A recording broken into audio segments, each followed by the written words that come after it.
आज तिजारा थाने में जन सुनवाई रखी गई थी, जिसमें थाने में जितने भी हमारे पेंडिंग परिवाद थे और पेंडिंग मुकदमे थे, मैं आईओ सभी परिवादियों को आज यहाँ पर बुलाया गया था तथा डिप्टी साहब, एसएचओ साहब और समस्त थाने में समस्त आईओ के साथ ही उनके परिवादों को सुना गया। सभी को एक निश्चित टाइम फ्रेम में निस्तारण का यहाँ पर समय अवधि हमारे द्वारा नोट की गई है और जिसकी मॉनिटरिंग स्वयं एसपी ऑफिस द्वारा की जाएगी।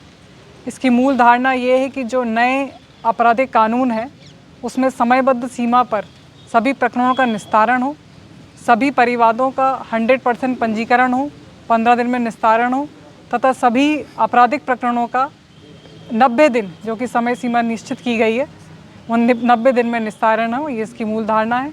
इसी के साथ साथ एक और नवाचार जो हम भिवाड़ी पुलिस डिस्ट्रिक्ट में लाना चाहेंगे कि सभी आईओज़ की अपने परिवादियों के प्रति एक अकाउंटेबिलिटी हो, एक पारदर्शिता हो।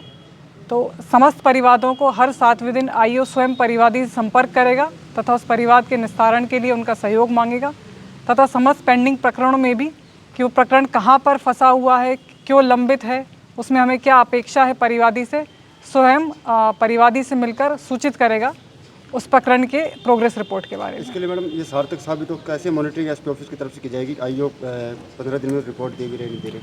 इसके लिए समस्त आईओ के लिए एक अलग से एक रजिस्टर खुलवाया गया है जिसमें उनके पास सभी पेंडिंग परिवाद, सभी पेंडिंग जो केस है उसमें वो लोग उसका जिस दिनांक को वो दर्ज हुआ है वो लिखा रहेगा तथा उस दिनांक के 7वें दिन उसको एक कॉलम मेंटेन किया जाएगा।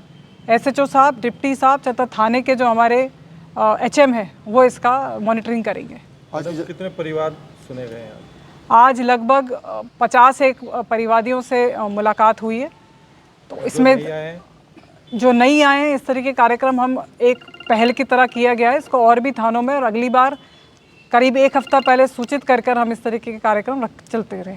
परिवाद की लिस्ट भी बनाई गई थी लेकिन देखने में आया कि कुछ जो आईओज़ हैं उनके परिवादी नहीं पहुंचे। इसमें हो सकता है कि चूँकि समय सीमा कम दी गई थी तो इसलिए परिवादी ना पहुँचे और इसमें यह भी हो सकता है कि भाई परिवादी एक तरीके से संतुष्ट हो कार्रवाई से, इसलिए भी कोई ज़रूरी नहीं है कि वो यहाँ पर उपस्थित रहे।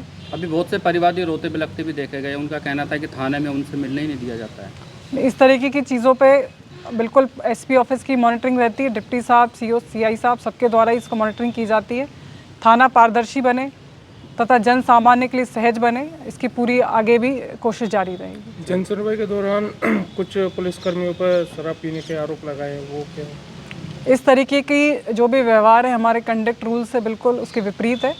ऐसी कोई भी बात सामने आने पर तथा सिद्ध होने पर कड़ी से कड़ी कार्रवाई की जाएगी। इसमें कोई शक नहीं कि आपने आज बहुत अच्छा नवाचार किया है, लेकिन इसकी एक प्रभावी मॉनिटरिंग के लिए आपके द्वारा क्या कार्रवाई रहेगी आने वाली? प्रभावी मॉनिटरिंग के लिए हमारे द्वारा समस्त आईओ, समस्त थानों पर रजिस्टर खुलवाए गए हैं। उसमें सभी को समयबद्ध तरीके से साइन भी करना होगा तथा मेरे द्वारा स्वयं किसी भी आईओ को मई रजिस्टर बुलाया जा सकेगा तथा स्वयं उस परिवादी से बात की जाएगी कि उसके पास कॉल पहुंचा कि नहीं पहुंचा। तो इस तरीके से हमारे द्वारा भी इस पर प्रभावी मॉनिटरिंग रखी जाएगी। तो सबसे पुराना मुकदमा कितने साल का है आपको? इसमें सबसे पुराना मुकदमा है शायद 2017 या 18 का है, जो कि हाई कोर्ट से उस पर रोक है। मैडम, सबसे बड़ा मुद्दा है शराब का। 2 विभागों की खबरें चलती हैं तो थोड़ा बहुत एक्शन हो जाता है, लेकिन फिर वही साठ-गांठ वाला मामला सामने आ जाता है। रात को हाईवे पे, इवन कस्बे में, मंदिरों के पास भी शराब के ठेके 12-12, 1-1 बजे तक खुले रहते हैं। कोई अधिकारी जान नहीं जाए। देखिए, रात्रि गश्त व्यवस्था भी पारदर्शी बने। हमारे द्वारा ट्विटर हैंडल पे भी सभी गश्त अधिकारियों के नाम नंबर डाले जाते हैं। ऐसी कोई भी सूचना आप थाने पर डिप्टी साहब को, मुझे, एडिशनल साहब को दे सकते हैं और बिल्कुल इस पर कार्रवाई होगी।